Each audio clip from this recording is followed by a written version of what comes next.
Okay, welcome to welcome to calculus. Just kidding. I was so glad to hear that everyone enjoyed the homework.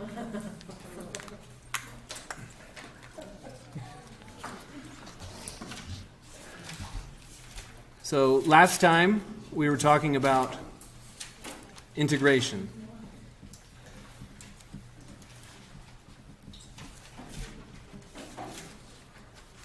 So I'm going to ask a question, and then I'm going to ask another question.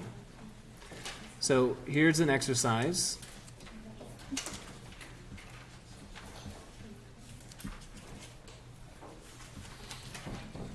So please answer the exercise.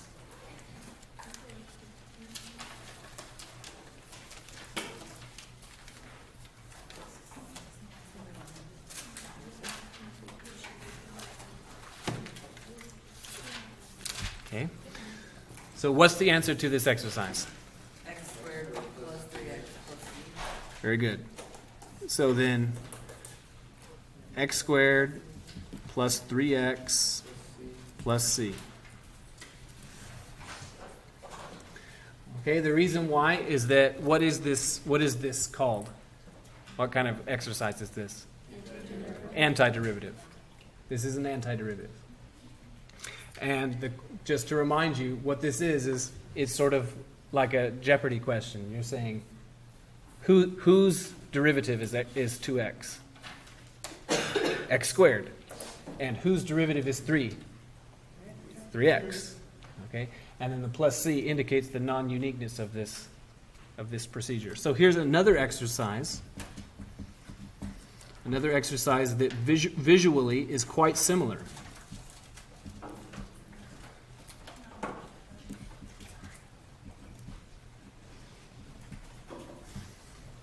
So this exercise is visually quite similar. Is it the same? No. No, right? So how is it different? Yeah, so this is not an antiderivative.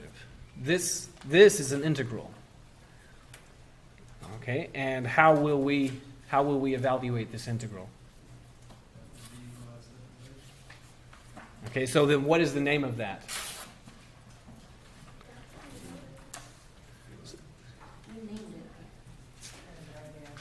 Right, so the fundamental theorem of calculus, right? So don't be confused. There's a procedure called integral. And the integral procedure is that you take a region and then you cut it into rectangles to make an estimate, and then you proceed to make the number of rectangles infinite, so that you're cutting a region into infinitely many infinitesimal rectangles and summing up their areas. You remember the rectangle procedure and how tedious and terrible it was. Okay, so then we're not going to do that.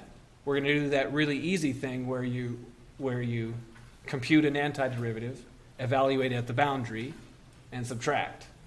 And what is that called? The fundamental theorem. That's the fundamental theorem. Okay.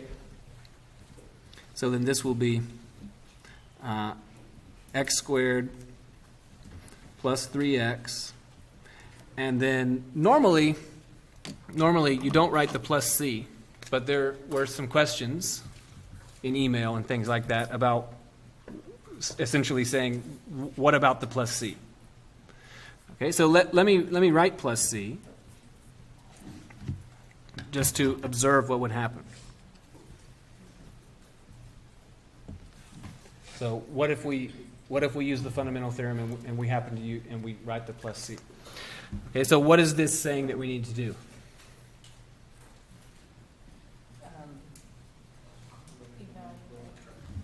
Right, evaluate at the positions. Right, so this will be 5 squared plus 3 times 5 plus c, and then minus 1 squared plus 3 times 1 plus c. Okay, and do you observe what happens to the c's? They cancel, right? Because here On this evaluation, you get plus C. And then on this evaluation, which you're subtracting, you get minus C. So if 12 was your favorite number, you could have written 12. That'd be fine, because you'd add 12 and then subtract 12. Okay, but once you make this realization, then you stop doing that. You just say, okay, well, since I can choose, remember the fundamental theorem says you can choose any C. So when you're using the fundamental theorem, what C do you effectively always use? 0, right? So you don't ever write this. That never gets written. Okay, so then just to finish the exercise, this would be, so 5 squared plus 15, that'd be 40. And then minus 4, so 36.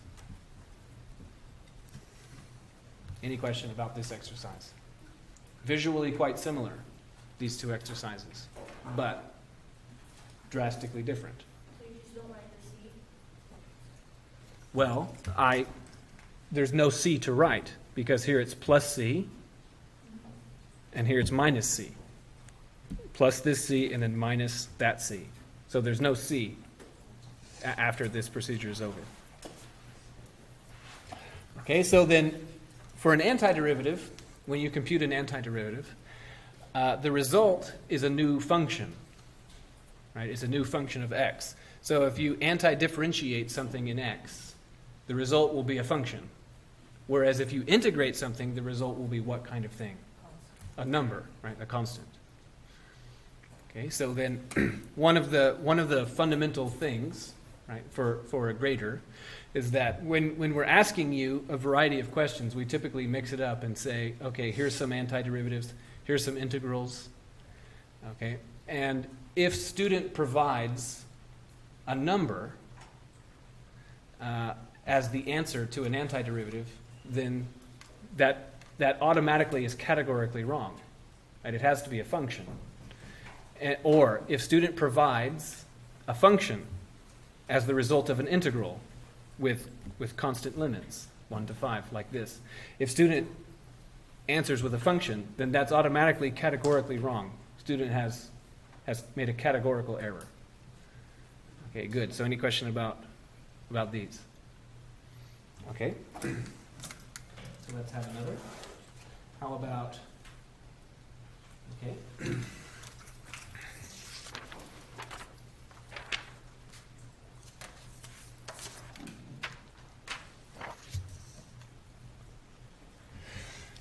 So for example, and I'm going to write in 2 columns, and they're going to be tall columns. So here's a antiderivative. So antiderivative of x e to x squared dx.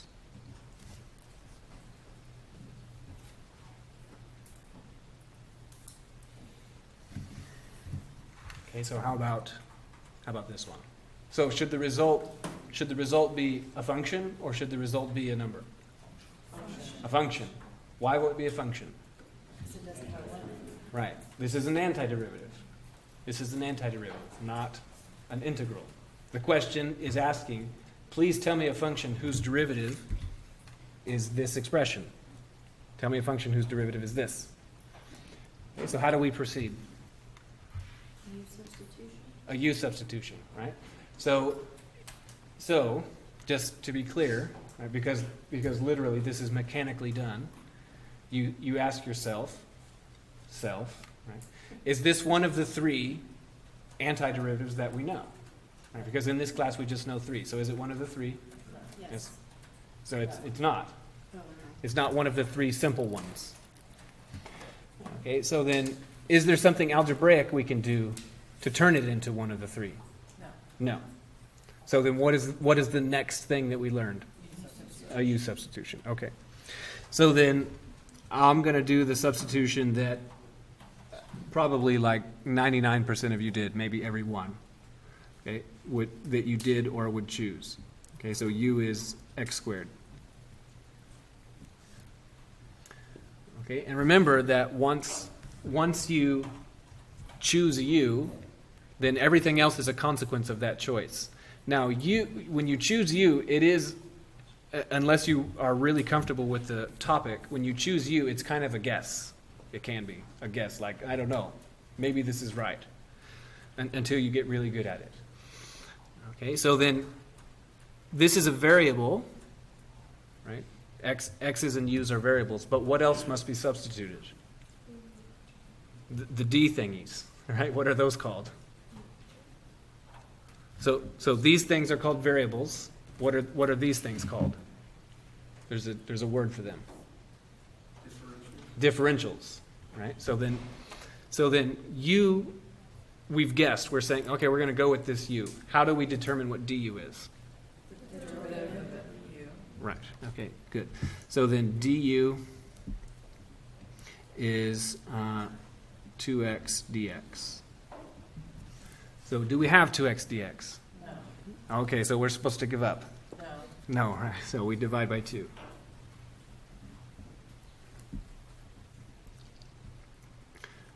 Is x dx.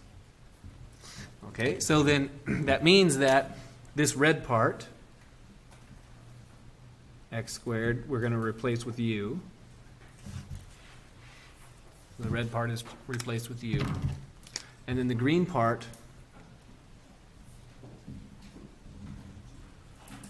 is replaced with what? Du over 2. Okay. So what is the antiderivative after that substitution? 1/2 e to the x squared plus c. Not quite. So 1/2 Of integral. 1/2 antiderivative of E to the U. of e to u du. Du. Good.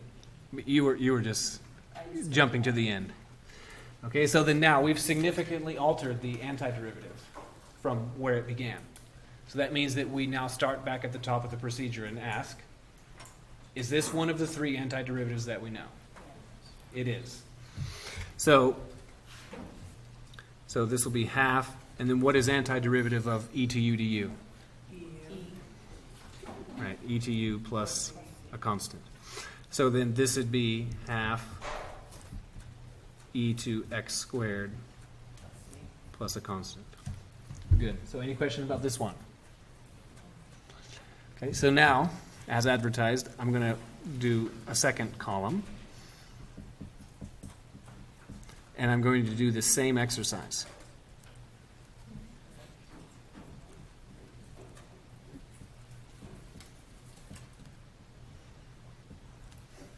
And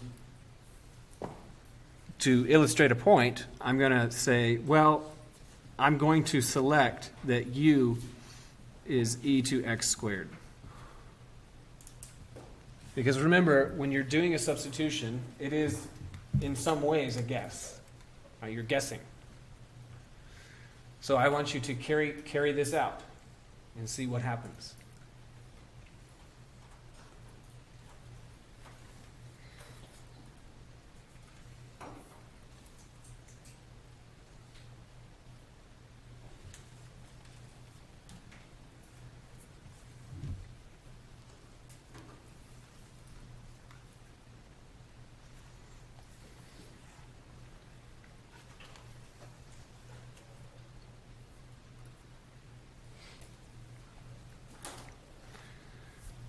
So what's the next thing you're supposed to do? Do the derivative of e to x squared. Do the derivative. And this choice of u is a little bit more interesting because to compute its derivative, we'll need what? Chain rule. So then du dx, well, that's the derivative of e to x squared. And then to compute the derivative of that, what's the derivative of e to x squared? It's, E to x squared times 2x. thank you, e to x squared. And then for the chain rule, multiply by the derivative of x squared. Right? E to u du. And then the derivative of x squared is 2x.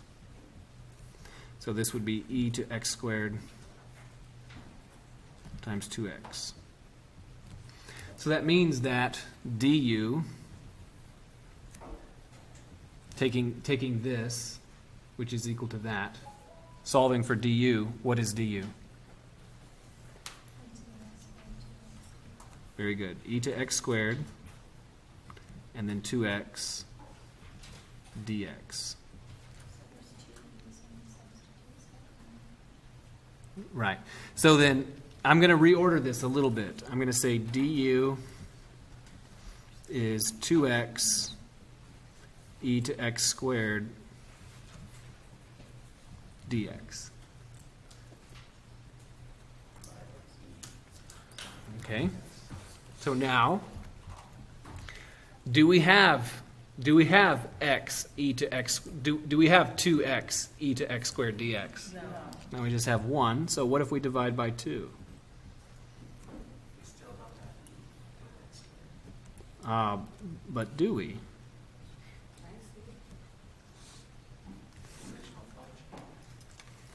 So look at this. So just like on this left column where I color coded things in red and green, I want to color code things in red and green in the right column. And here's the question. This is the red U stuff, and this is the green differential stuff. What's red? What's green? Well, the red is the e to the x squared. Okay. So you're saying you're saying I make that part red. Well, if I make that part red, then there's nothing I can make green. Okay. I didn't choose the e to the x squared for the substitution. Okay, I agree. So that's why I said I'm going to do this one first, because almost everyone's going to choose this one. Yeah. So what about this? What's red? What's green?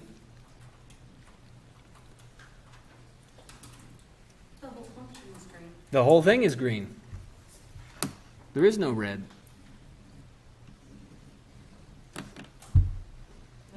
Is that okay? Hurts my head, but sure. Hurts your head, okay. So this is antiderivative du over 2. Don't you need it used up? So it's asking, this is antiderivative of 1 du. So the question is whose derivative is 1? E. U. U. What's the derivative of u with respect to u? 1. What's the derivative of x with respect to x? 1. So the answer is half u plus a constant. And then what's u? E to the x squared. E to x squared.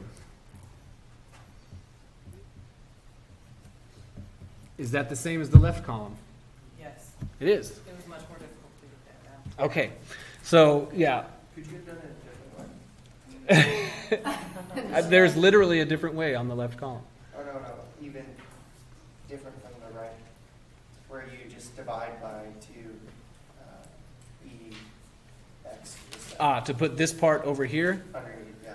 No. I mean, yes and no. So there are semi-legitimate ways to do that, but they're not very legitimate. So in the end, my response is this. Notice that on all of these, there are only u's on the left-hand side and only x's on the right-hand side. So what you're asking is, well, could I divide by e to x squared? My objection to that would be that now you have u's and x's on the same side. And you need them to be separated. So there are ways to proceed if they're not separated, but my teaching experience tells me that students are more likely to make errors when they do this. So what's the logic of jumping from 1/2 antiderivative du? Here to here? Yes. Because what is the derivative of half u plus c with respect to u? What's the derivative of half u? U to the, what's the derivative? Yeah. Let me say it like this. What's the derivative of 3x? 3. What's the derivative of 10x? Yeah. What's the derivative of 1x?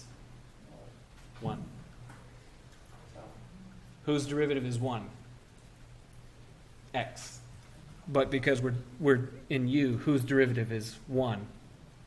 U. okay. We're just looking at different. Other questions? So notice that they're the same.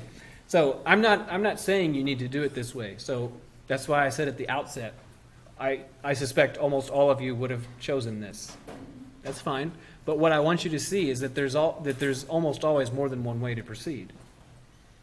There's almost always more than one way to proceed, and what this is showing you is that even if you sort of just guess randomly with a substitution,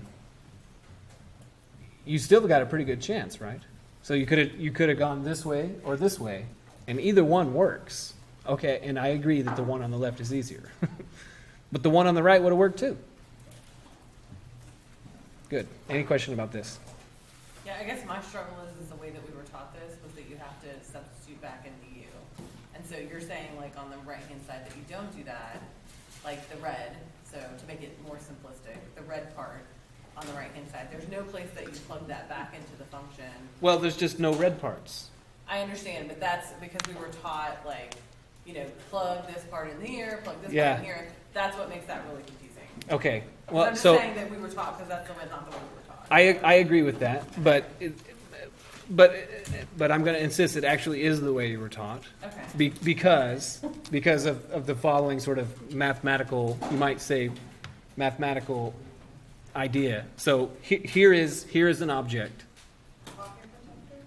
It is my pocket protector. It's a blue banana. Yeah.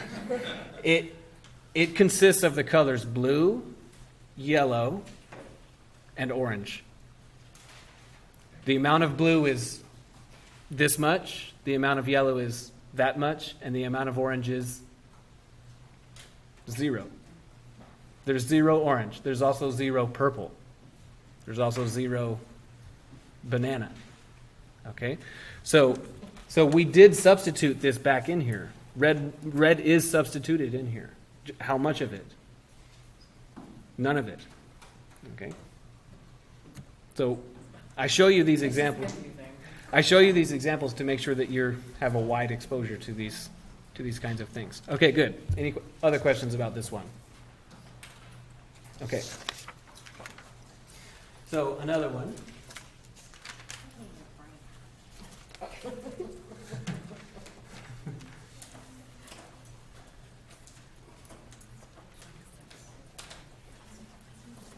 Okay.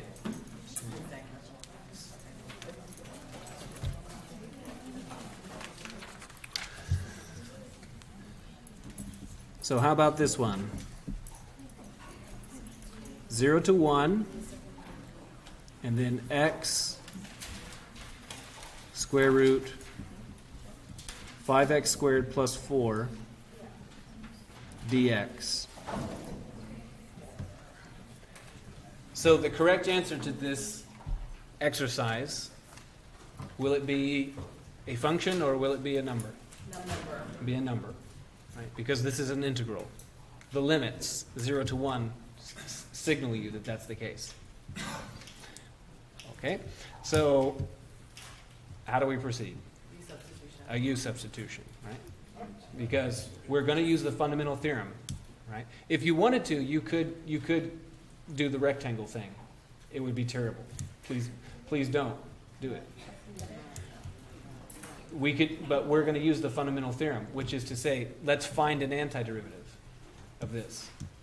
So if we're going to find an antiderivative of the expression in question, we start at the procedure, this top of the procedure, and say, is this one of the three that we know? No, it's not. Is there something algebraic we can do to turn it into one of the three that we know? No, nothing algebraic. Okay, so then there's only one, at this stage in the course, there's only one way to proceed then. What is that? A U sub. Okay. And what are we going to make U? 5x squared plus 4. Very good. And then u is a variable, du is a consequence of this. So what is du? 10x dx. Du is 10x dx, good. And then do we have 10x dx? No, Okay, so we give up. we divide by. Okay, we divide by 10. Divide by 10. Okay, which means that presently we have this much is going to be red. Right, the red part is going to become u.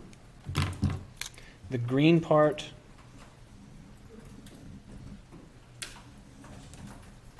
du by 10. But now there's more to do. What else is there to do?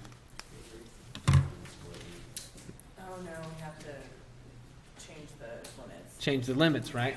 Because these limits are with respect to x. This is from x is 0 to x is 1. But now we're changing from variable x to variable u. So u evaluated when x is 0 is what?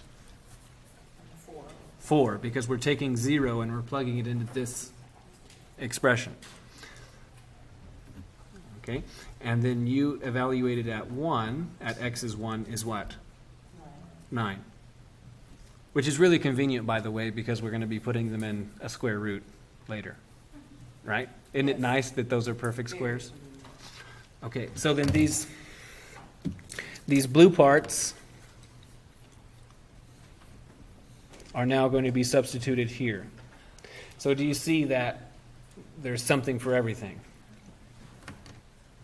Okay? So then after this, what is the new integral? So integral from what to what? From 4 to 9. From 4 to 9. And then what are we integrating? Square root of u Square root u times du over 10. du over 10. Good. Any question getting to this point?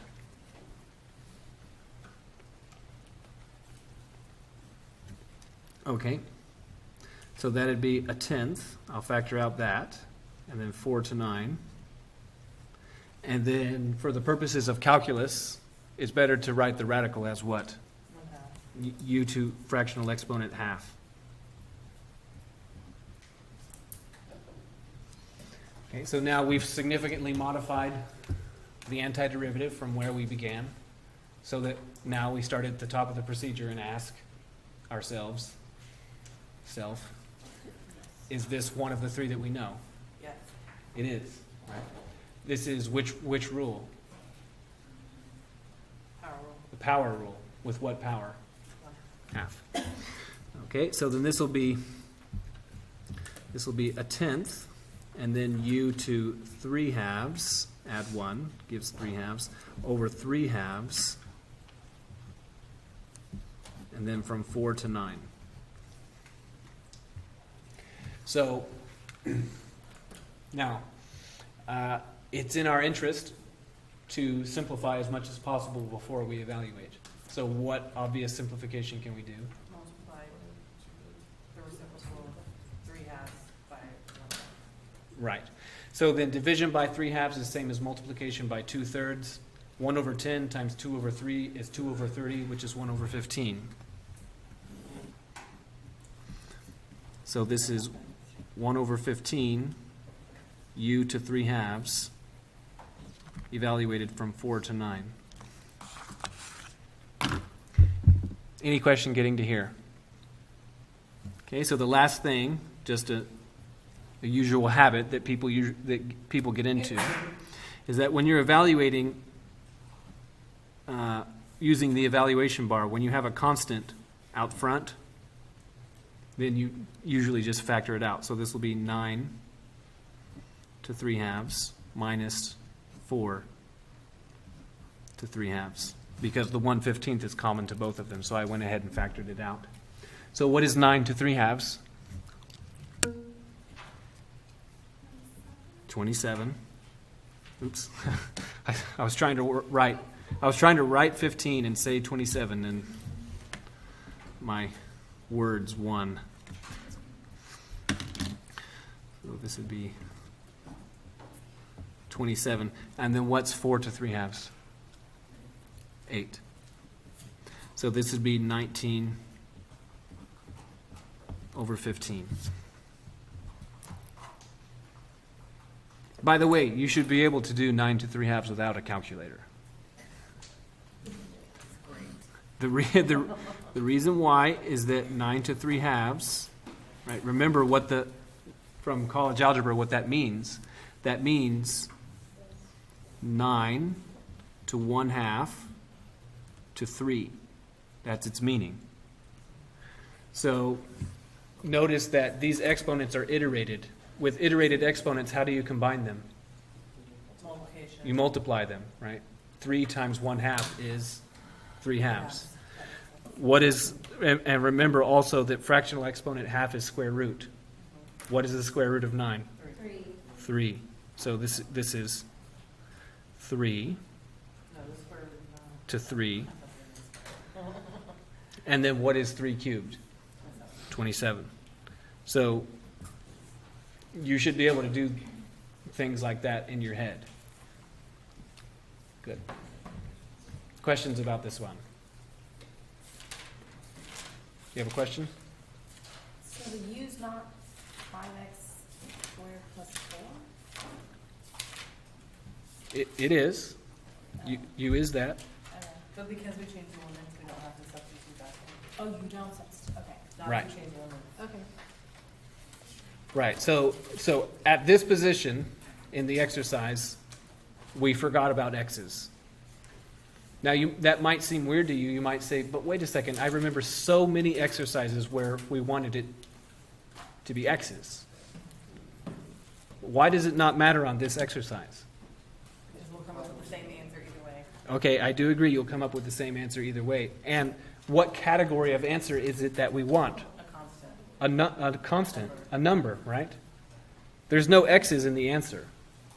So we forego any further discussion of the x's from here down. There's no more x's. Why wouldn't it change it, that we're putting 9 or 4 into 5 times that? Because this is from u is 4 Okay, since we changed. to u is 9. If you didn't change the limits, I don't recommend you do that, but if you didn't, But that was a process that you showed last time. yes, we did one last time, then you would have resubstituted the x's back in and then plugged in x is 0 and x is 1. And then you would have gotten to here. You would have gotten to an arithmetic position equivalent to this one. Other questions? Okay, so now we're going to make up an exercise. So we're going to make one up in the hopes that it will inform you of the way these things are made. And it's because if you know how to make something, then you know how to unmake it, right? So here we are. This is a hidden thing that we're going to all collectively pretend that we can't see. So we're an exercise maker. And in my mind's eye, I'm imagining an axis. Okay, and I'm imagining a parabola that opens up.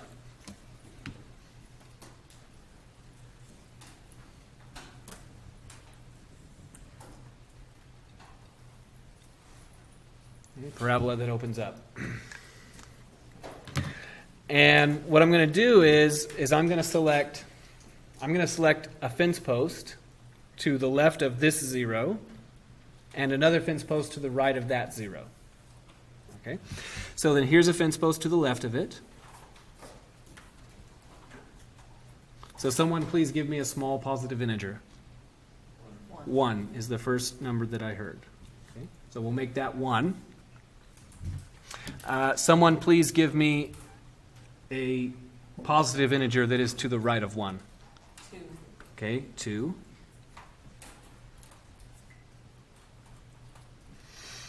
Okay, now I need a positive integer to the right of 2.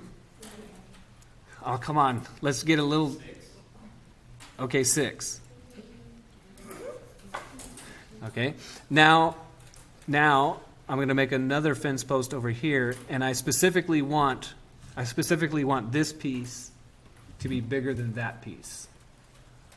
So what's a positive integer right here where this piece on the right would be bigger than that piece on the left? 8. Okay. Why would it be bigger then? Yeah, because this width would be 2 then, and this width would be 1. Okay? So now I need to come up with a formula for the red parabola. Okay, so what's the formula for the red parabola?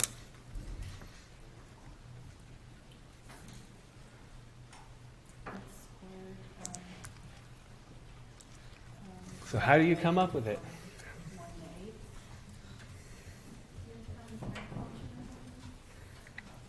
It's easier than that. X squared minus? Oh, come now. Just plug it into the. So what is the equation of the parabola if you know its zeros to be 2 and 6? Oh. Well, it's kind of like the point slope thing with It's like that. So here's the parabola. Here's the parabola. When you plug in 2, you're supposed to get what? 0. X squared minus 8x plus 12. Very good. And how did you do that? Because I boiled x minus 2 and x minus 6. There you go, right? It needs to be x minus 2 multiplied by x minus 6. Right? So this would be x squared minus 8x and then plus 12. So here's a parabola. Here's a quadratic. Does it open up? Does its plot open up or down? It opens up. Why does its plot open up? Because it has a positive leading coefficient. And does it have zeros in the correct position? Yeah, right? If you plug in 2, you get 0. If you plug in 6, you get 0. So does everybody see how we made that quadratic? Okay, now I'm going to do something that isn't clear, but I'm going to ask about why I did it in just a minute. Now I'm going to say, okay, actually, I'm going to multiply this by 6 for a reason that's not entirely clear yet, maybe. So if we were to multiply it by 6, would it still open up? Yes.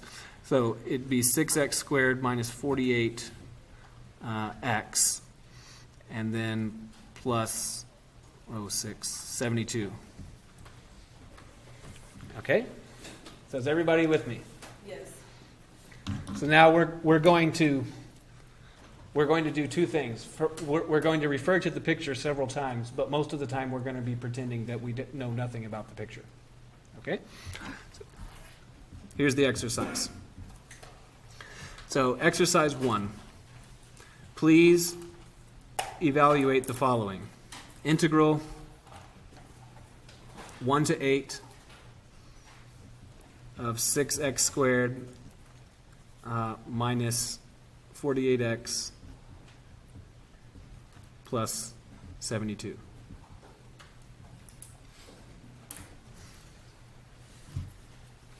Okay, and this is something you could do last week, at least. Right?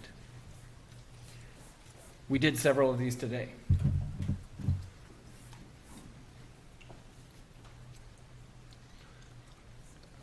Okay, so then what will we do? Back to the 6 hour? We could, but I'm not going to do that. And the reason why I'm not going to do that is because whose antiderivative is 6x squared? Whose derivative is 6x squared? The derivative? What's the antiderivative of 6x squared? Oh, the antiderivative is 2. 6 times x cubed over 3, right? Oh, yeah. And notice that that 6 will cancel with that 3. Well, that's nice. And then minus 48. And then what's the antiderivative of x?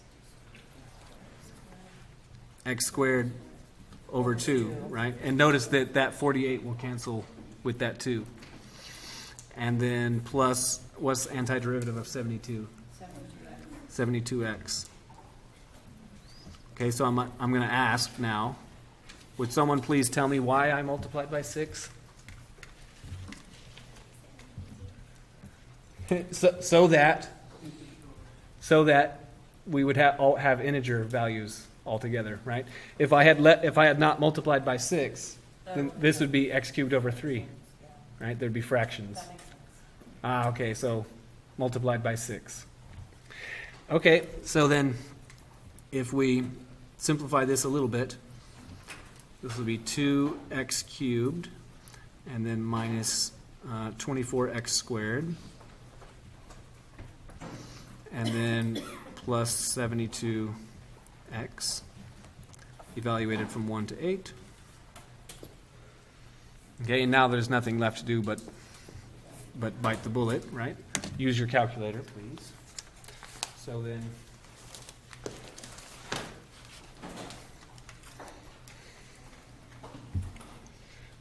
that'll be 2 times 8 cubed minus 24 times 8 squared plus 72 times 8. Okay, so that'd be 64. And then minus, if you plug in 1,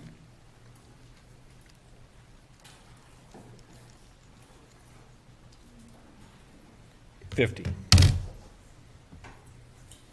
So that'd be 14. So did I do the arithmetic right? Sure. Some of you are just watching this like television. Right? The calculator part, we agree? Okay, so let's check that. I don't trust my calculator skills. Okay. Yeah, I think that's probably right. Okay, so the answer is 14. So any question about this? Okay, now I have a separate question.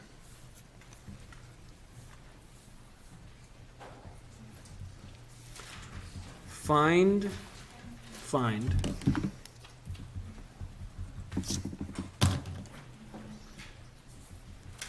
the area between y is 6x squared minus 48x plus 72 and the x-axis on the interval 1 to 8.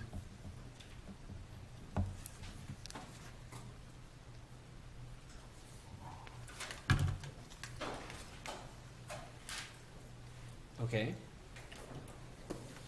So I'm waiting for someone to say it. So 14. So no, the answer is not 14. That is not what we just did. It's not. It's surely related. It's surely related, but this is not what we just did. Okay? So what's happening here is I'm trying to make sure you have you separate these two notions. Integral is most assuredly related to your grade school notion of area. That's true. That's true. So long as what? So long as what? It's all above or below the function. That's right. So long as the function is always positive. So long as the function is always positive. Okay, so now we're going to pretend we're going to stop pretending that we can't see this, and I'm going to ask: is the function always positive from 1 to 8? No, it is not always positive from 1 to 8, which means that the integral from 1 to 8 does not tell you the area. It doesn't. Okay? So are these two questions the same? No, they're not. If this quadratic was always positive on 1 to 8, would these two questions be the same? Yes. Yes, they would be the same. Okay? So to address this question, we've got to figure out what's going on. Okay, we've got to figure out what's going on. So specifically, this is a parabola. Okay? How does it open? Up. How can you tell that this parabola opens up? Because it has a positive leading coefficient. So there's essentially two possibilities, and we don't know which one is going to be the case. So the possibilities are that it looks like this, or it looks like this. Right? So it's either always above the axis or sometimes above and sometimes below. And we're pretending we can't see that right there. Okay. So how do we determine which case it is? If it has zeros, right? So specifically what we're interested in is how many times does it cross the x-axis? How many intersections are there? So here's a possibility. This specific case would mean that there are 0 intersections.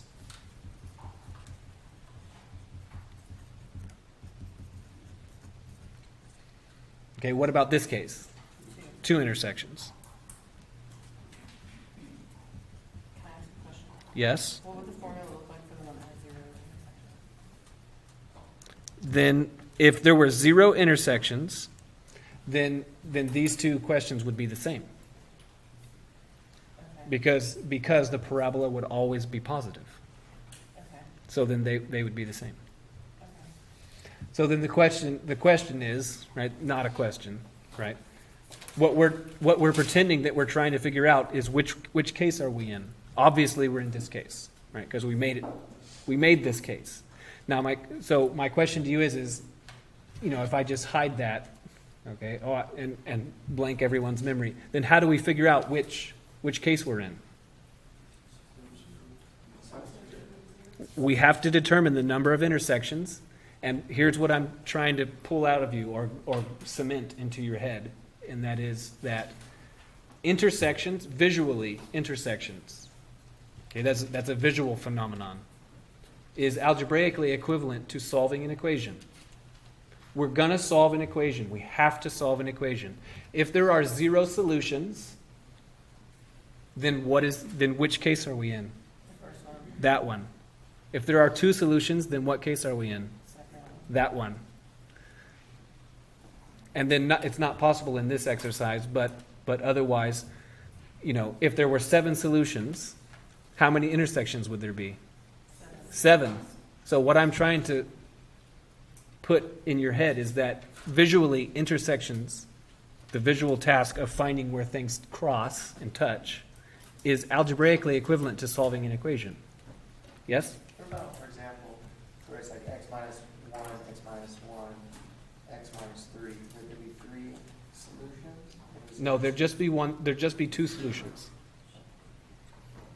And so from college algebra, such a thing where, in a sense, 1 appears twice, that solution is said to have multiplicity 2. But there's still just 2 in that case. So then, specifically, what we need to do is we have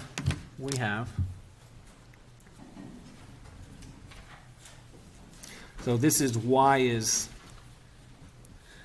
6x squared minus 48x plus 72. And then what is the equation for the x-axis? What's the equation of the x-axis? Y equal to 0.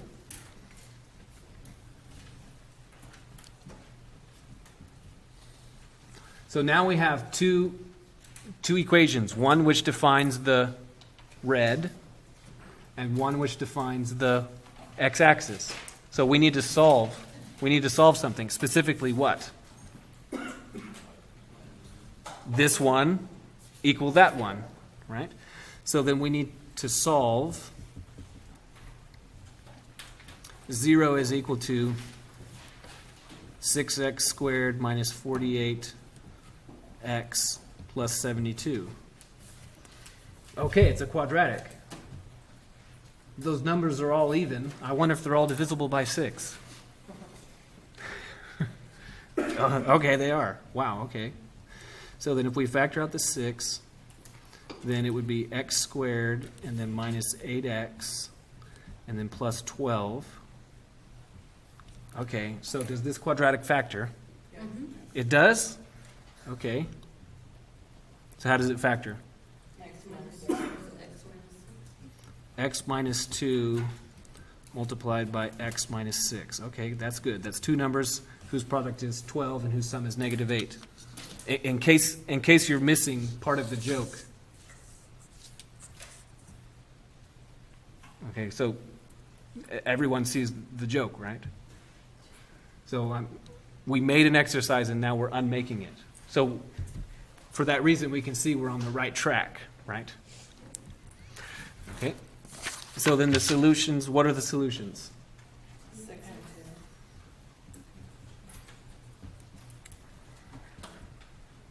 So now, from the top of the previous page, we can figure out which case we were in. So which case were we in? We were in this case, and not this case. So does everybody see how we made that determination? Okay? So that means that we can make a sketch of what's going on.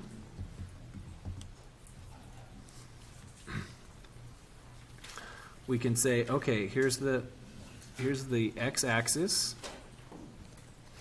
and then we can take that quadratic, right, which we were given, this one, and we can factor it. Right, we've already established that it factors as 6 multiplied by x minus 2 multiplied by x minus 6. That 6 tells us that it opens upward. This 2 and this 6 tells us that it has zeros at 2 and 6. And this also tells us that these touch at 2 and 6. So 2 and 6. And we've got a parabola that opens up. And then what was the interval? It was 1 to 8, right? So this is point 2 and this is point 6. And then we also need 1 and 8. So 1 is about right here and 8 is about right here. So this is x is 1 and this is x is 8. And then we need a parabola that opens up and goes through the two red points.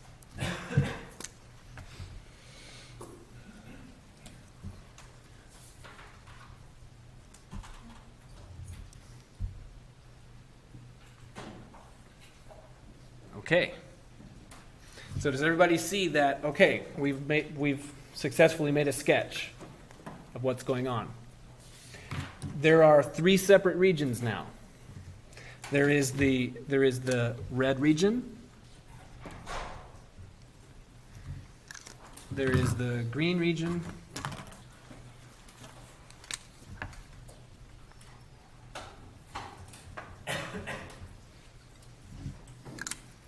And there's the blue region.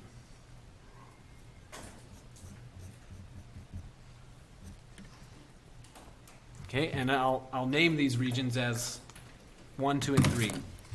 So this one I'll refer to as region 1, and this one as region 2, and this one as region 3.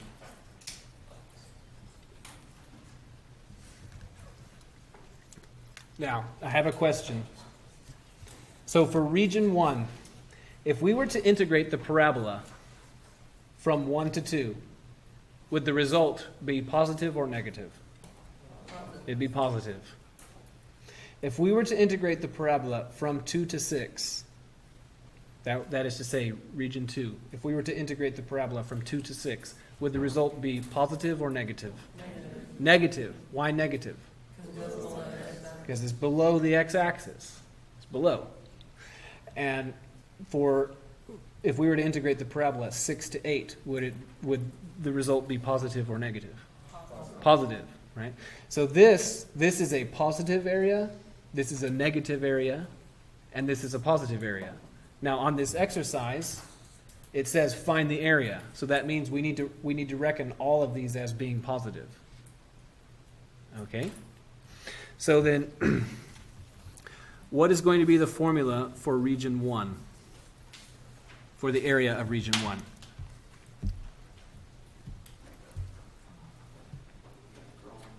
Integral From 1 to 2, of 6 times. right, of this parabola, 6x squared minus 48x plus 72. Good. Plus the integral Okay, so now region 2, I'm going to write them all separately.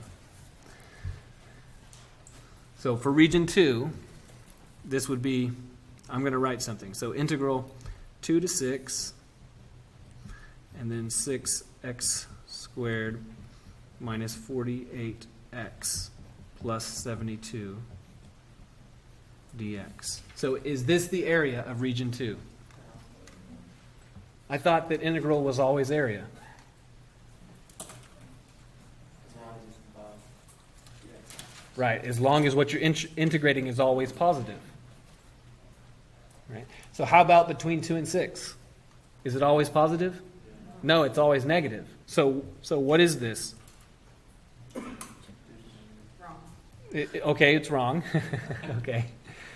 But how does this relate to what we're trying to find? It's the area that you just need to multiply by negative. Right, this is the negation of the area. So region 2 is negative this thing. The area of region 2 is negative this one. Oh, if you like, you could flip it to be 6 to 2, if you like. That'd be just fine. Okay, and then region 3. What's the formula for the area of region 3? Good, 6 to 8, and then this same parabola, 6x squared minus 48x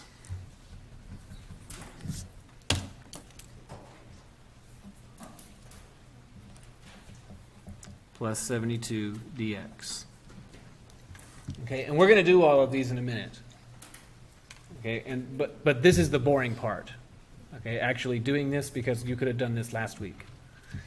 Okay, now let's talk about the concept before we get to the plug and jug thing. So is it clear that there are 3 distinct regions? Okay, one of this region has a positive area, this region has a negative area, and this one a positive area, because they are respectively above, below, and above the axis. Okay, so then on this exercise that we're dealing with, find the area between. This means that the area of this one, the area of that one, and plus the area of that one. That's what that means. This question is different. Okay, it's just perform this integral. So conceptually, you might ask, well, can you give me a concrete example of how this is different? Because maybe you don't like the reckoning of positive area and negative area and things like that. Well, let's say it like this. So you can see here's the picture. If we were to integrate this, and if this was our marginal profit function over time, say, that would mean that, say, between the hours of 1 and 2, our marginal profit is positive. And so that we get a positive amount of profit. And between the hours of 2 and 6, our marginal profit is negative. What does that mean? We're losing money. That's what that means. And then between 6 and 8, marginal profit is positive, so we're making money. So you can see if this is the marginal profit curve, some of the time we're making money, some of the time we're losing money, some of the time we're making money. Should this business be in business? Yes, it should be in business. Why? Because this is the integral of the marginal profit function, the accumulation of all marginal profit is positive 14. And if this is positive 14 million, then yeah, we should be in business. Right? We should be, because what if this is like you make $1 million and then you lose $6 million for the next 3 months. What if you had a business like that? During the summer you lost $6 million, but it was necessary for you to stay in business. You can't shut it down in the summer, and you lose $6 million. Should you stay in business? Well, depends on how much you make this a year. If the other 9 months you make $50 million, yes. Okay, I'll take the hit in the summer, okay, and I'll take my $44 million, right? 50 minus 6, okay? So that's what this is saying. That's what this exercise is saying. This exercise, find the area, this is like if you have a cash register,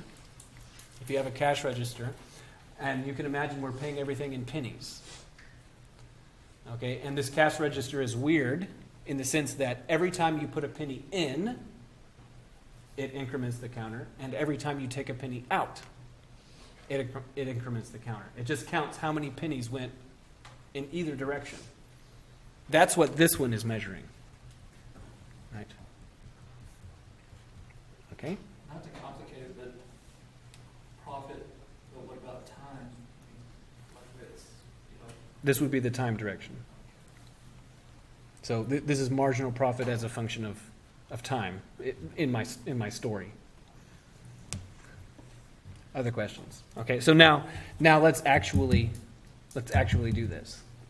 Okay. So let's evaluate each one of these. So for region 1, it was integral from 1 to 2 of 6x squared minus 48x plus 72 dx. Well, on the previous exercise, we computed the antiderivative, right? So that was 2x cubed minus 24x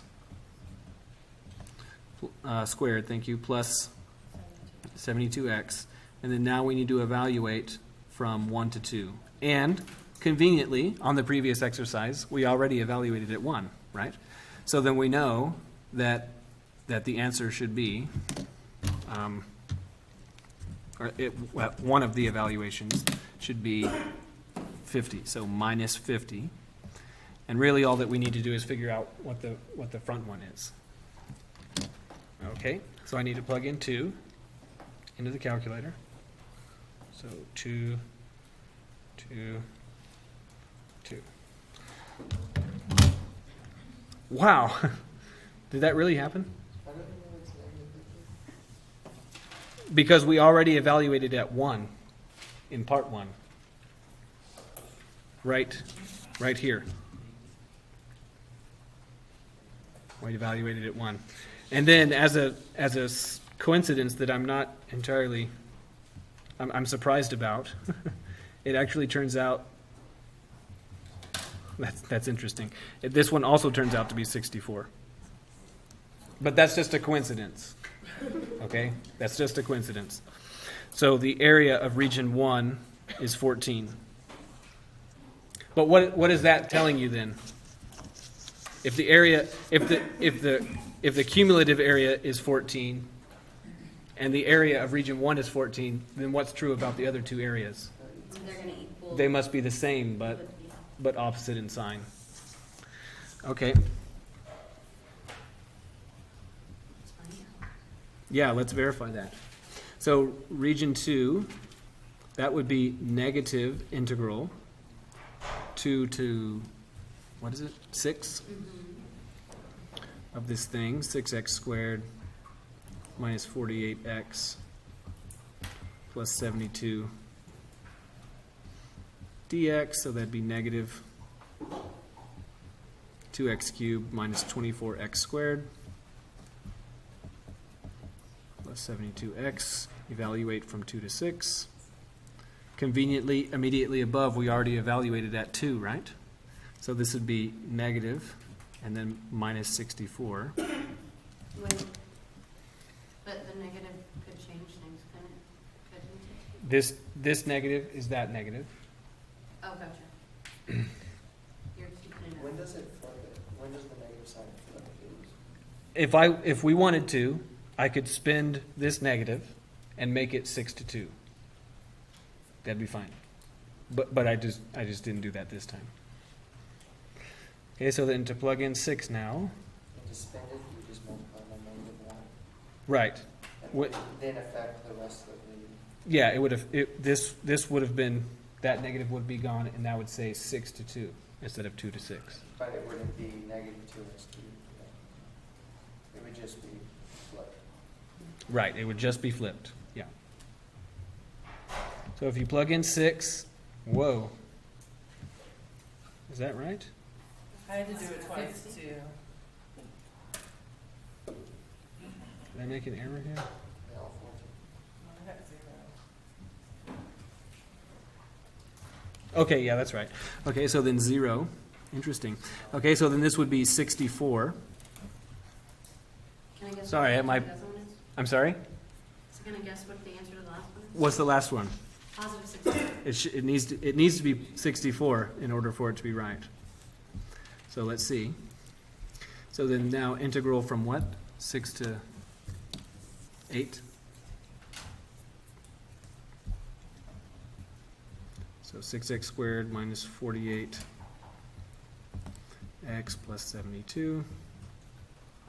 So we're kind of skipping some steps here because Okay. we've done it. Right. Is that going to be acceptable on homework? Please follow this, what we're doing here, yes.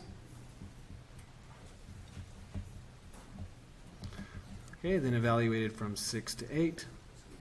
Conveniently, we already evaluated at 6 and found it to be 0. So if we plug in 8, if the universe is just, it should be 64.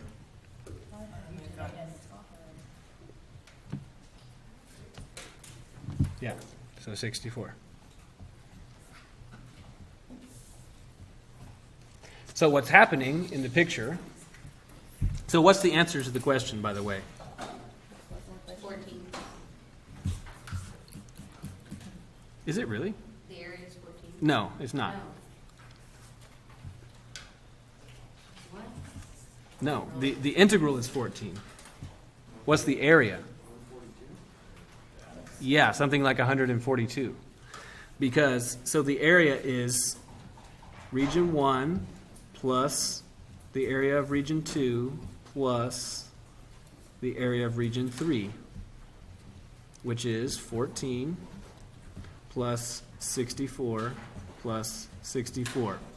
This is 128, 138, 142.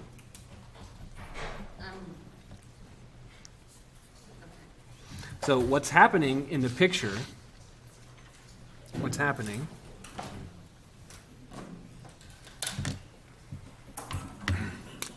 it might help to get back to money.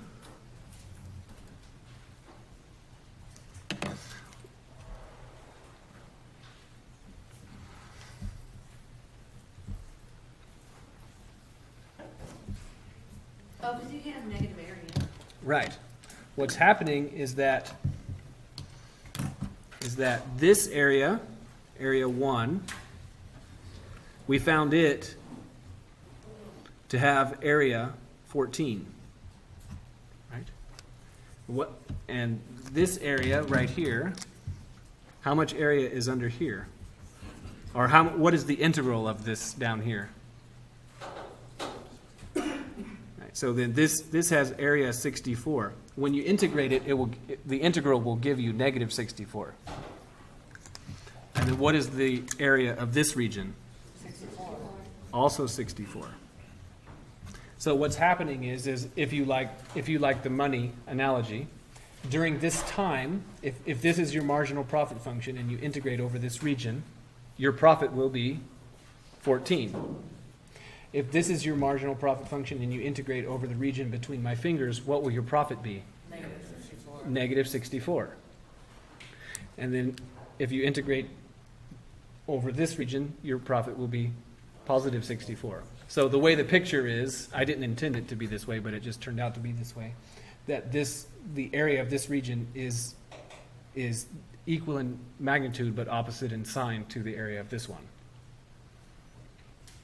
So if that's a coincidence, that. It's just a coincidence that they're both 60, that that, it cancels out. yeah, that it cancels. So it won't always cancel. No.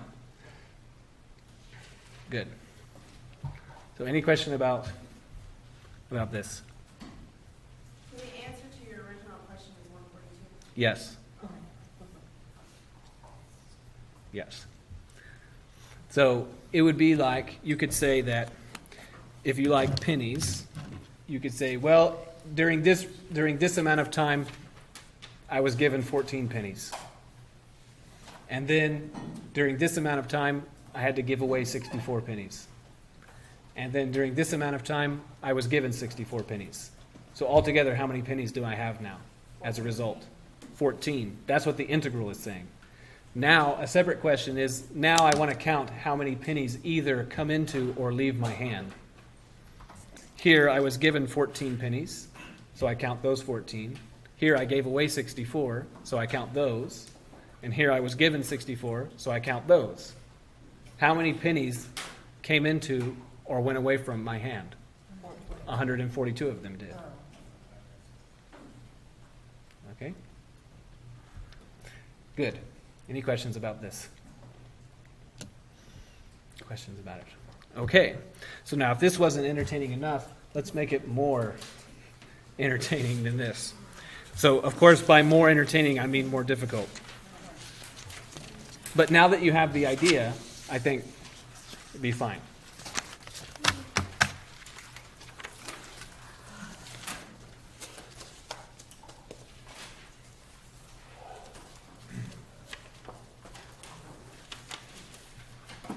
So specifically,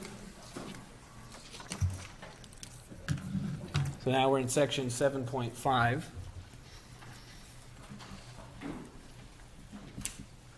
Which is called the area between curves.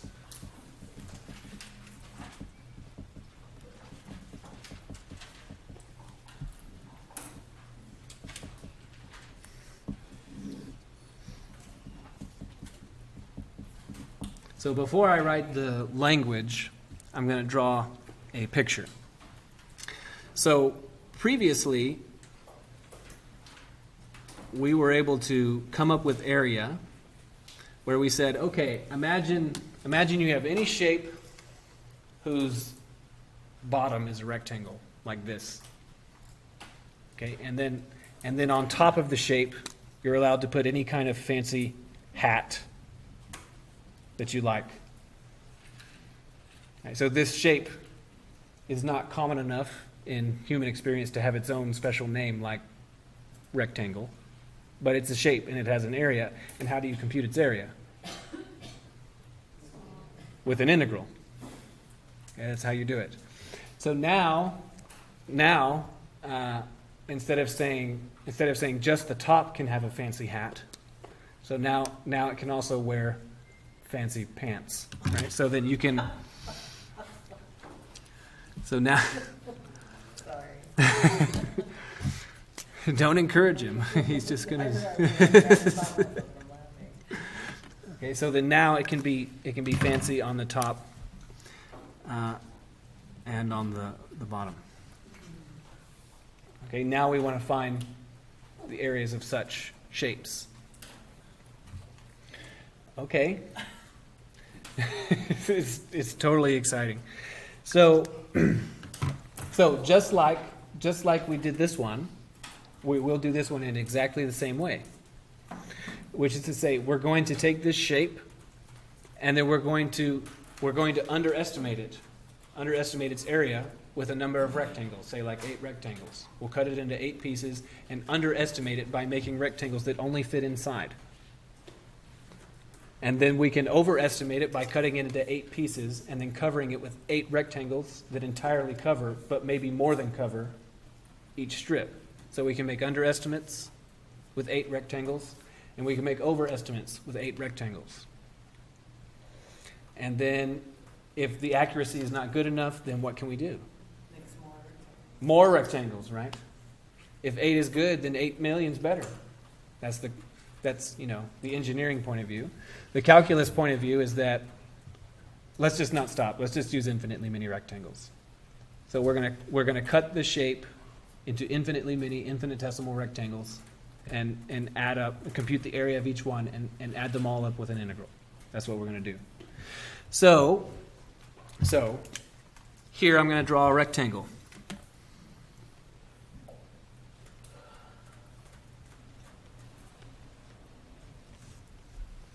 You might object and say, that's not a rectangle, that's a line.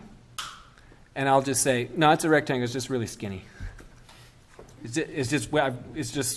I've moved to the point to where it's too skinny for you to see. And if this is function f, and this is function g, then how tall is my blue rectangle? F minus g. So that's what we're going to do, is we're going to integrate the difference. We're going to integrate f minus g. So specifically now to have some precise language to go with this, we'll say let f and g be continuous on a to b, and f of x is greater or equal to g of x on a to b. So what is the meaning of the first requirement? Has to be continuous. Yeah, continuous. So it means that the hat and the pants, right, the top and the bottom, can be drawn without picking up your writing utensil. Okay. What does this condition mean? F has to be greater than G. Yeah, it means that this top function has to be higher than the bottom function. Right? Pants and hats don't intersect. Okay. Okay. So then the area is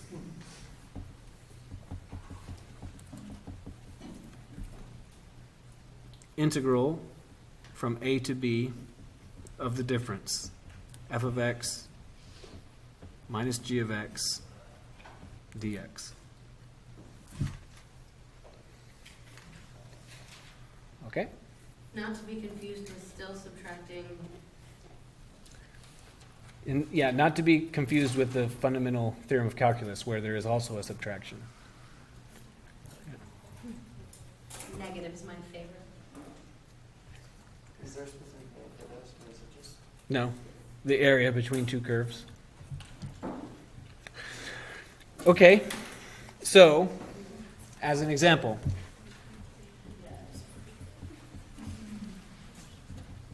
find the area of the indicated region.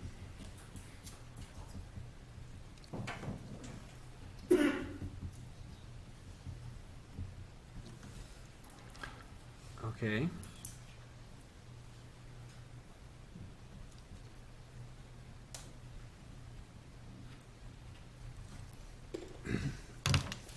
So I'm going to draw a picture here.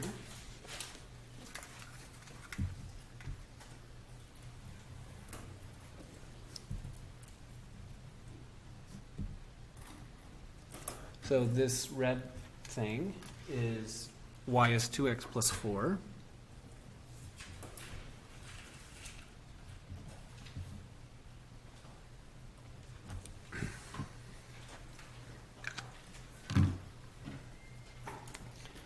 Okay, and this blue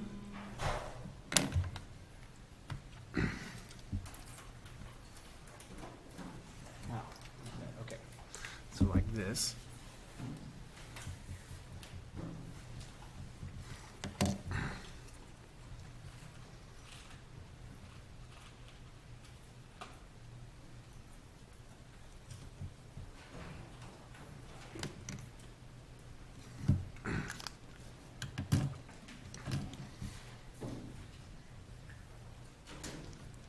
Okay, and this is, so this is -1, and this other one is 2. And the region that I'm interested in is this one.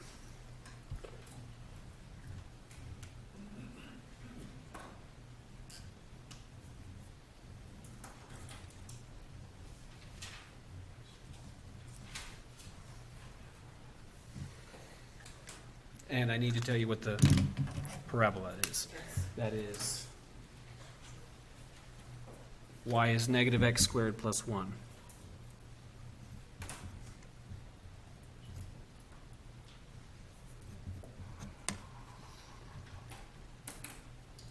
Okay. So now, before we get to it, I'd like to say something to make sure it's clear. If I ever give you an exercise like this, where I say, find the area of such a shape, and that shape is one of the shapes that you know from grade school, like a trapezoid, by all means use your grade school knowledge and your grade school formulas to do it, because that will be my intention, right? If I give you a circle, or part of a circle, and I say, compute its area, you definitely could use an integral to do that. Please don't. Okay? Please use pi r squared. Okay? You definitely could use an integral. Please don't. Okay? If I give you a triangle and I say compute its area, you could definitely use an integral. Please don't. Please use base times height over 2. Okay? So that being said, this shape that I did give you on this exercise, is this one of the shapes from grade school? No, it's not a grade school shape. So it doesn't have a name, and it doesn't have a grade school name, and it doesn't have a grade school formula for its area. But we now have a calculus formula for its area. Okay? So the formula for its area is the following. It will be an integral. What will be the limits of integration? -1 to 2. And now I'm going to write something that isn't really calculus, but I hope that you'll take my meaning.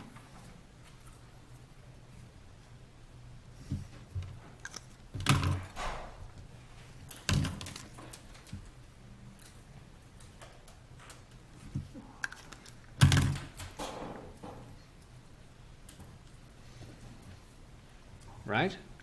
It's the integral of the difference between the line and the parabola.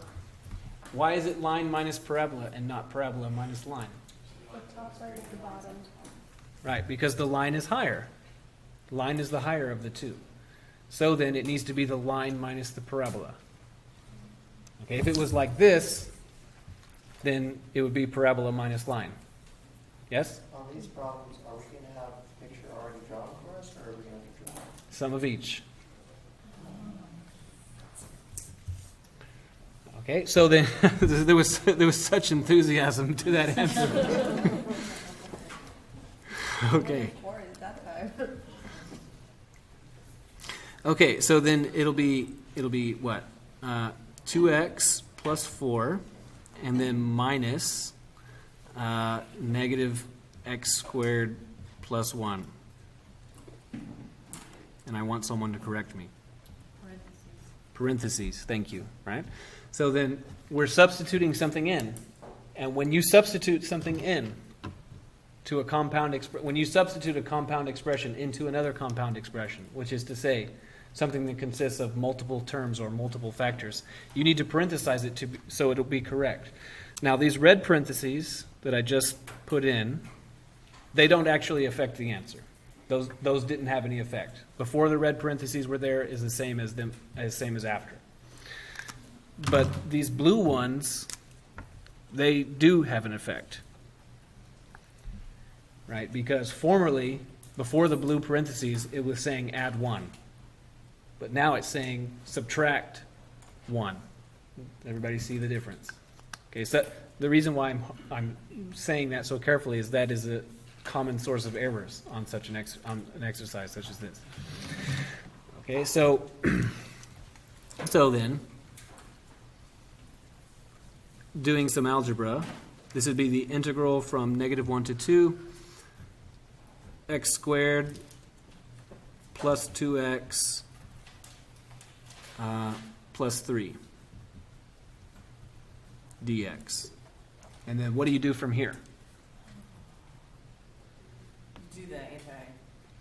You evaluated Yeah, and what's that called? It's not called the integral. The integral is cutting something up into infinitely many infinitesimal. That one. What is it? Fundamental theorem. The fundamental theorem, right? calculus. The fundamental theorem of calculus, and it's basically magical. Okay, in comparison to having to do it with rectangles, right? But we've done so many of these that I'm not going to waste any more class time, and I'll just tell you that the answer is 15. Okay, so, sorry? I know the last problem we had areas, we should be good though, because they're all above, but we have one below. It is true. However, in the end, notice that by our definition, the heights of all the rectangles, the heights of all the rectangles are going to be greater or equal to 0. Why?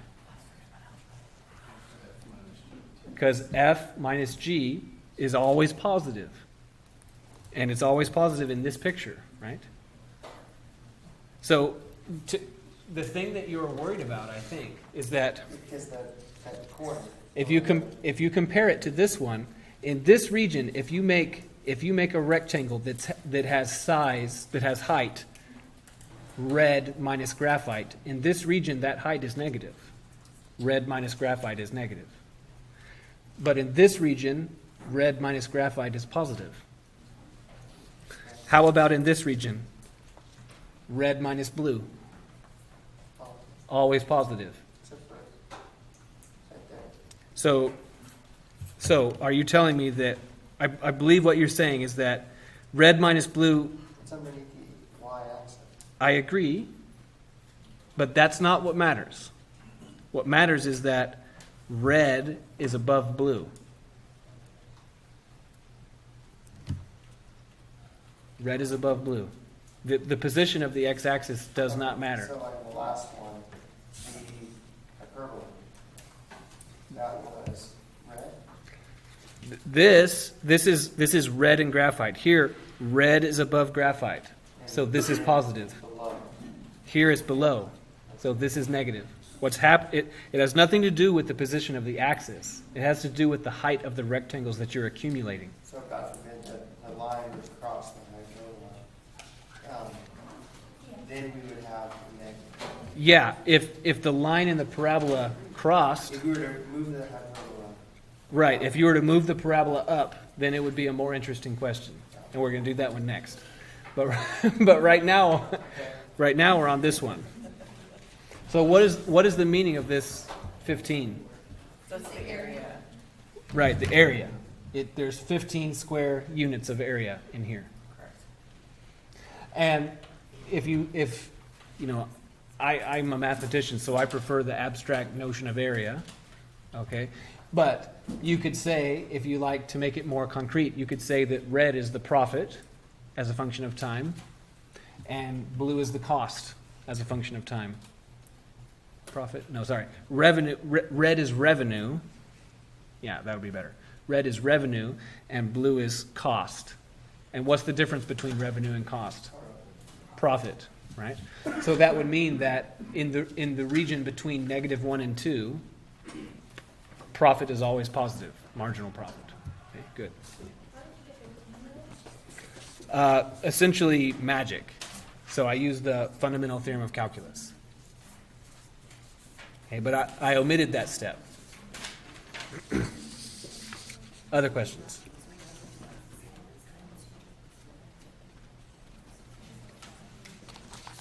Okay.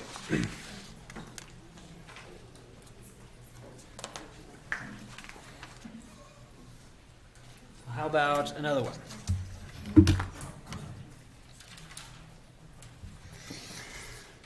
So, for example, find the area.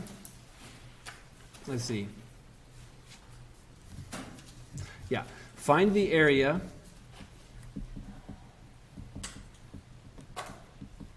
of the finite region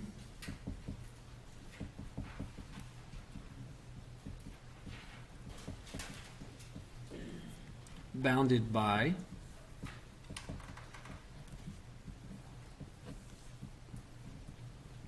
y is the square root of x and y is x squared.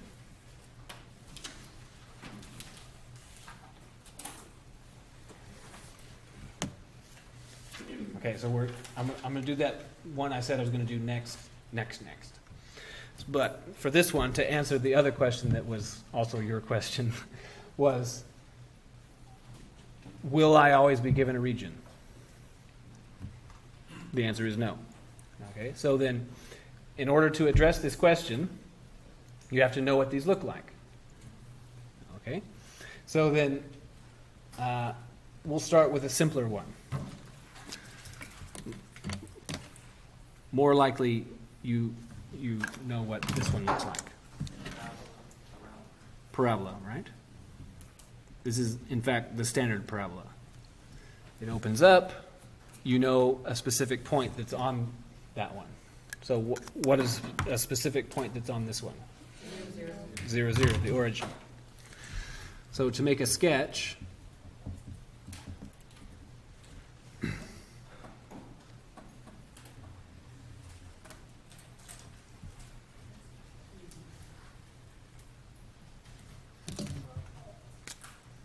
the green parabola looks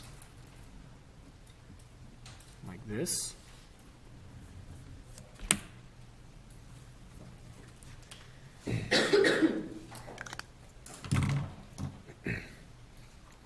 Okay, so what does square root of x look like? Yeah, like, okay, good. Many people did it with their hand. Yeah, shoot, okay, good. So this one,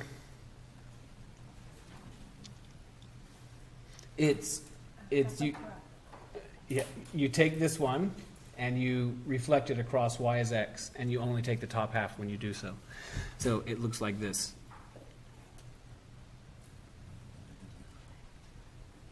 So this one is y is square root of x, and this one is y is x squared.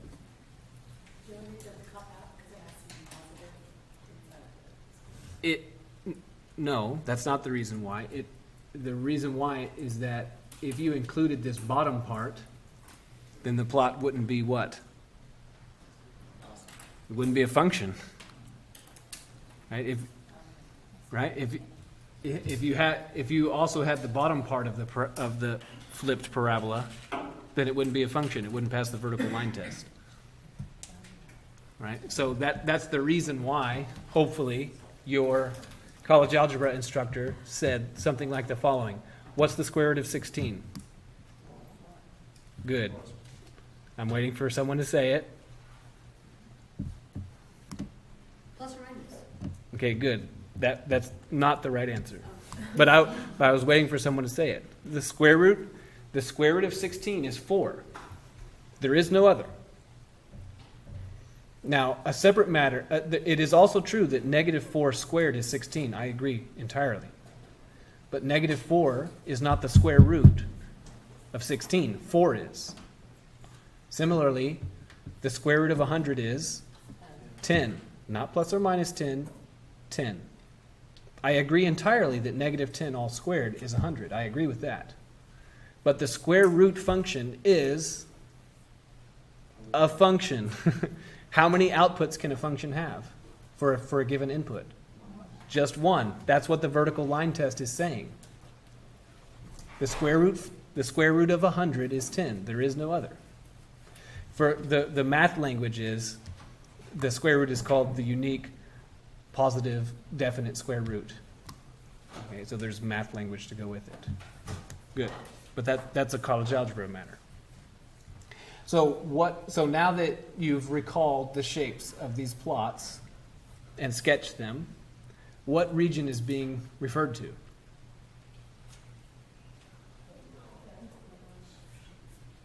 The little part. In between the curves. Okay. So this piece right here. But this region is also between the functions. But it's not bounded. It's bounded above by the green and below by the red. But it's not finite. This region is infinite. Yes. This is the only finite region. So does everybody see that? Okay, this is what we're talking about. Okay, is this one of the named shapes in grade school? No, this is not one of the named shapes. Yes, you went to an excellent grade school. Okay. So we need to know. We all know now that to answer the question, we have to evaluate an integral. So we need to know the limits of integration. Well, 1 is 0. One of them is 0, right? The other one is going to be what? It's going to be... So in the end, what we're looking for is we're looking for the locations of these two intersections. Yeah, we're looking for these two intersections. And you observe that there are two intersections. Everyone can spot this one. This one is when x is what? 0. There's a bit of a question about what this one is. Okay, but just to be clear, when you're integrating a region like this, more or less what you're asking is to find which values of x pass through the region. Okay, so then do we need to be integrating over here? No. Why not? Because this x value doesn't pass through the region, right? So the question of what x values do you need to integrate is you check a particular x value and see if it passes through the region. So, we can do the following. Do do do do do do do do. Does everyone see that it starts here, right? And then you integrate yes, yes, yes, yes, no, right? And then you stop there. So does everyone see what's going on? So this is 0, obviously, and we need to figure out what this one is. So how do you figure out an intersection? You have to solve an equation. Every time that you want to find intersections on a sketch, you solve an equation. Okay, so to find the intersections,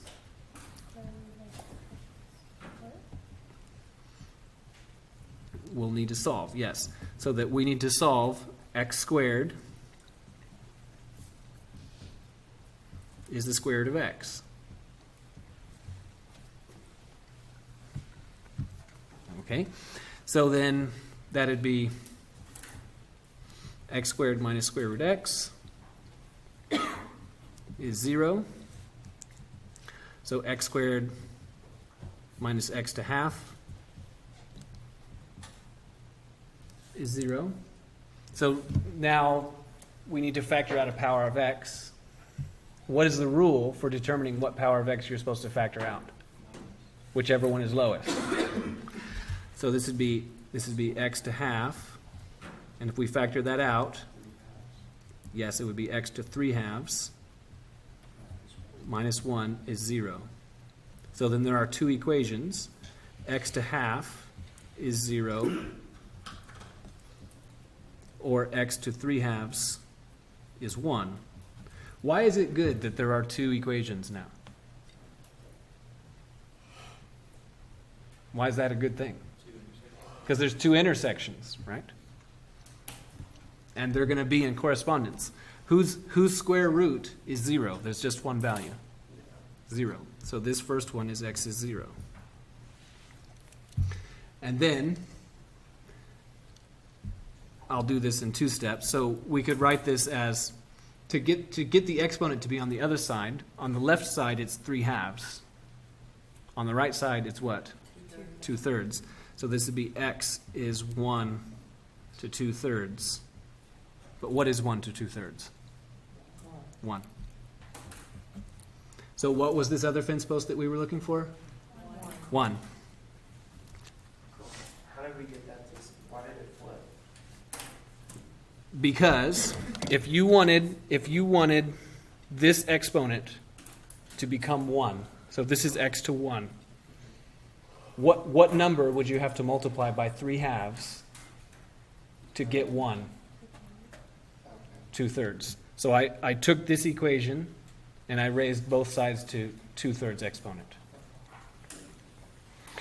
Okay, so what is the integral that will give us the answer to the question? Integral from 0 to 1, square root of x minus x squared. Very good. So square root of x, because that one's higher, minus x squared dx. Okay, and this is just boring. Okay, boring work. Has anyone done it already? So you would what would you do here? X to the 1/2. Right, you do the fundamental theorem of calculus, right? Magic procedure, and then doing that, I think the answer is something like 1/2. But for this section, I'm going to skip that part because we've got other exercises to do, right? And you could do this. A lot of trust. It's the power rule, right? Power rule. Evaluate at 0, evaluate at 1, subtract. Okay, good. Any question about this one? Okay. Yes?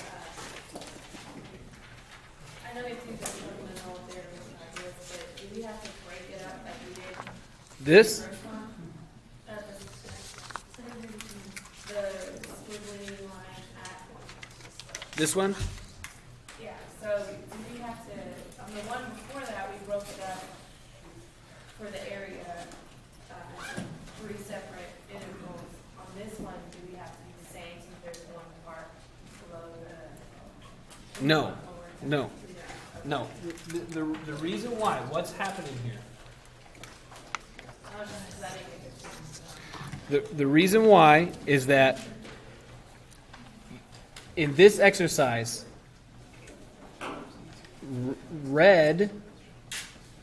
the red parabola, is not always above the graphite. Red minus graphite is positive here. So integrating in this region will give you the area. Here, red minus graphite is negative. So integrating in this region will give you the negation of the area. And in this region, again, red minus graphite is positive. What's happening here is we're doing red minus blue. Is red minus blue always positive for this exercise? Yes, it is. Red is always above blue. So it doesn't matter that this little pointy thing is below the axis. The axis is not relevant. It would be like saying that, okay, I'm 5'11", that's true. But what if I was on the first floor of the building? Oh, I'd still be 5. Okay. What if I went to my office? I'd still be 5'11". So the same thing here. The red minus blue, it's positive.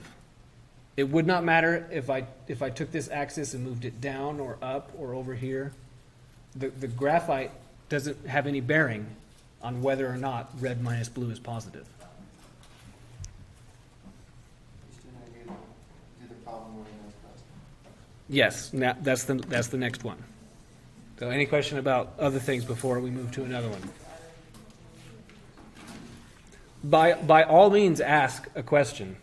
And I do mean that because because you should understand, in case you're ever a teacher, or just to maximize your own learning, if you have a question about something one of your instructors says, and you don't ask it, then you really effectively might as well stop listening, because your brain is stuck there at that position. And if you're stuck there because there's 50 people in here, odds are someone else is also stuck there. So please ask. Okay? Yeah, and you've paid for it, right? And just don't worry about asking. Don't worry about wasting people's time. If I get the sense that you're asking a question because you're not prepared enough to hear the answer, then I'll just say, ask me after class. Okay? So please ask. Okay, good. Okay, so then how about, okay. So find the area between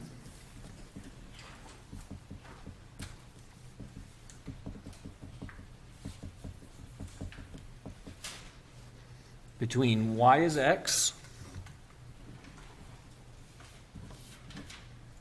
and y is x squared minus 2x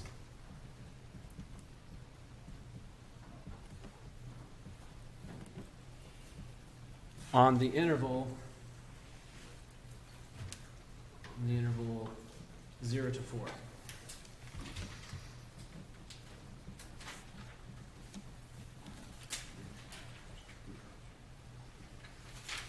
Okay. So we've got two graphs and two plots. So what does the plot of this one look like? Straight line. How does it slope? Positively, right? So it slopes up. So that one looks like that, more or less. Okay, and what is this one? Parabola. How does it open? Up.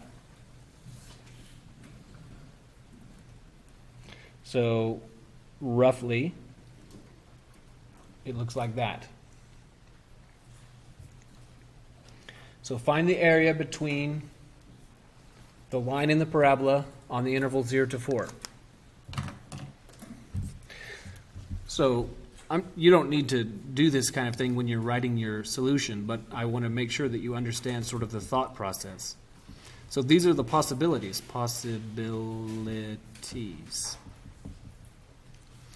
So one of the possibilities is that the parabola is shifted way up high, and the line is low. And then how many times do these intersect? 0 intersections. That's possible. It might be that way. And if that was the case, it would be just like the very first one of these that we did. It would be just like this one. Right? Another possibility is that the parabola and the line are close to each other, and in fact intersect, and we get something like this. So how many intersections for that one? 2 intersections. Strictly speaking, it's also possible to have just 1 intersection. Okay, but on a question like this, it's pretty much always going to be 0 or 2. But it could be arranged so that there's 1. How do we figure out what situation we're in? Right. We want to find the intersections, the number and location of the intersections. So what must we do? Solve an equation, right? Solve an equation.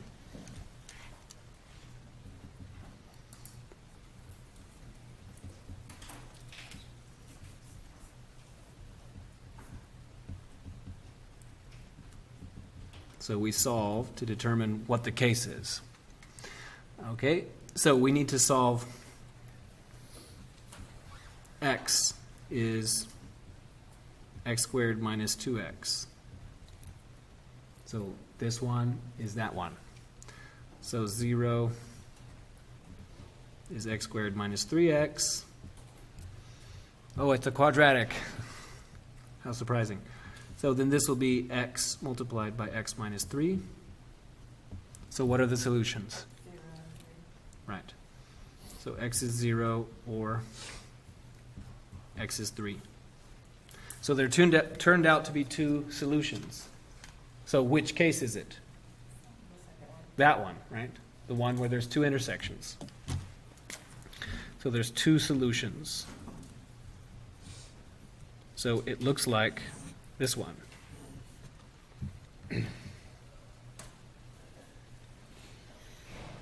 Okay, so now that we know there's going to be two intersections, we need to make a sketch. So a sketch is a part of our process. Yeah, yes, it is. So for every math exercise, there's a geometric way to understand the exercise.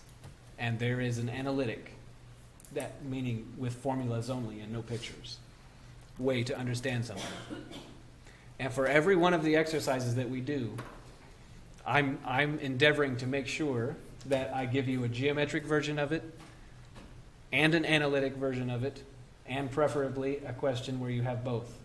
And here's an example where it's both. And I know I said this before, but I'll say it again. My experience tells me that everyone has a preference, one or the other of those two. And it's about 50-50. So the odds are that that you are sitting within a few feet of someone who has the opposite preference of you. You like drawing, they like equations. You like equations, they like drawing. And you may have to rephrase it and say, I dislike equations less than I dislike drawing. Okay, so to make a sketch,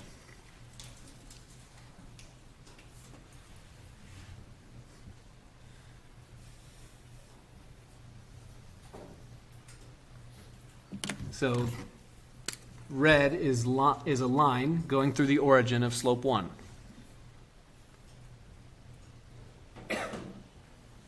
So it looks like this. We know that we need to draw this parabola, and we know that there are intersections at x is 0 and x is 3. So if I mark out 0, 1, 2, 3, 4, then when x is 0, a red point is also a green point. And when x is 3, a red point is also a green point. Right? And then we know what is the interval that we're integrating over. 1 to 4. 0 to 4, right? So here's 0, and here's 4.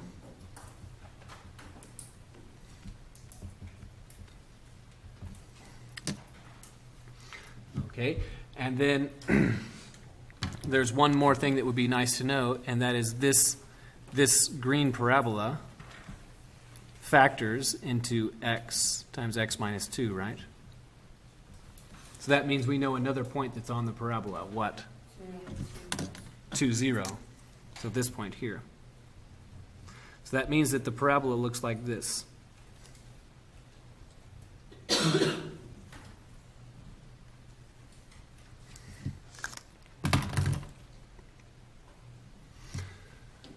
So what is the region that we're looking for?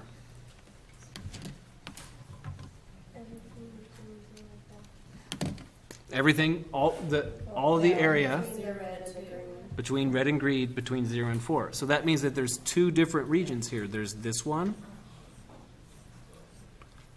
There's the red region. and there's also the blue region.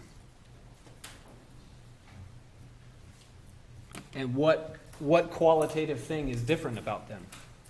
One's on, the lines are, one's on top, on one side, and it flips. Right. So this one, it'll be red minus green for the first region, because the line is the one that's on top. From 0 to 3, it will be line minus parabola, and then from 3 to 4, it will be parabola minus line. So does everyone see that there's a qualitative switch there? Okay, so if we call this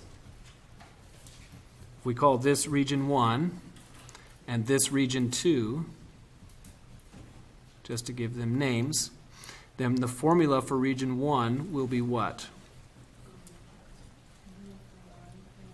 From 0 to 3, Right, 0 to 3. x minus x squared minus 2x. Very good. X minus, Because that's 3 though, that is the intersection. because of this right here. The intersection is at 3. So x minus x squared minus 2x dx. And then what is the formula for the area of region 2? Integral from 3 to 4, 3 to 4. x squared minus 2x minus x. Right, x squared minus 2x, and then minus x. So you can see that in the one region, you have to integrate line minus parabola. And in the other region, parabola minus line. And then you find the area of both of them, and you add them up.